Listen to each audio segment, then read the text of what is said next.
Nearly 4,000 years ago, in the fertile lands of Mesopotamia where the Tigris and Euphrates rivers wound their way through plains and valleys, a catastrophe struck that would forever alter the memory of humankind.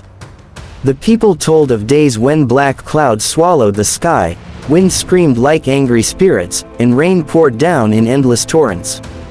It was not merely a storm, but a great flood, a disaster that swept away entire cities and gave birth to one of the oldest stories of survival. In the city of Shuruppak, one of the oldest cities of Mesopotamia, lived a wise man named Unapishtim.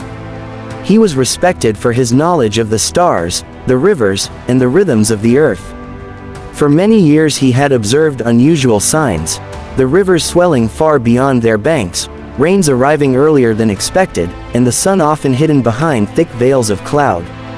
While the people remained carefree, trusting the gods to protect them, Unapishtim could not shake the sense of dread pressing upon his heart. Legend spoke of the gods punishing mankind with terrible disasters, and he feared such a time was near. One night, a dream came to him. In that dream, the god Ea appeared and whispered, "A flood will come, sent to cleanse the earth of mankind. Build yourself a great boat. Take your family, take seeds of every plant, take the animals of the field. Only then will you live." When Unapishtim awoke, drenched in sweat, he knew it was no ordinary dream but a divine warning.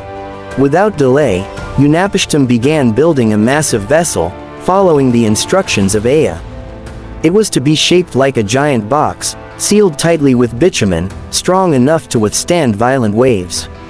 As the structure rose above the houses of Shuruppak, people mocked him. "The old man has lost his mind. Why build a boat here, where the rivers are calm? It may rain, but it will never drown us. He has gone mad with fear." But Unapishtim paid no heed. Day after day, he and his family cut timber, hammered planks, and sealed every seam with tar.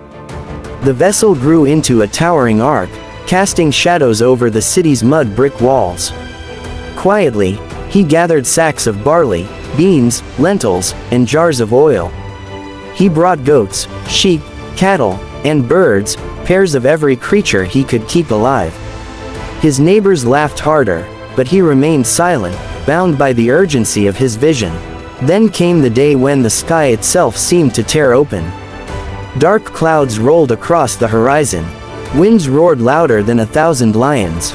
Lightning cracked the heavens. Rain crashed down in sheets so heavy that the air turned white. The Euphrates burst its banks, swallowing fields and homes. Mud brick walls dissolved, temples collapsed, and terrified cries filled the streets.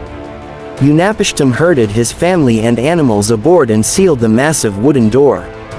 Just as he finished, the rising waters lifted the ark from the ground. Through tiny slits, they saw their city vanish beneath surging waves.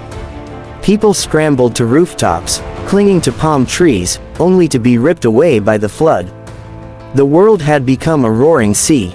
For 7 days and 7 nights, the storm raged. Inside the ark, the family prayed, clutching one another as the boat heaved on monstrous waves. All they could hear was the endless pounding of rain and the screaming of the wind, a sound like the mourning of countless lost souls. On the 8th day, silence returned. The rain ceased, the wind stilled, and the sea lay flat as polished bronze. When Unapishtim peered outside, his heart broke. The world he knew was gone. No walls, no fields, no cities, only an endless ocean stretching to the horizon. For many days the ark drifted aimlessly until, at last, it struck solid ground. The vessel had come to rest upon a mountain range later remembered as the Ararat Mountains. Longing for certainty, Unapishtim released a dove.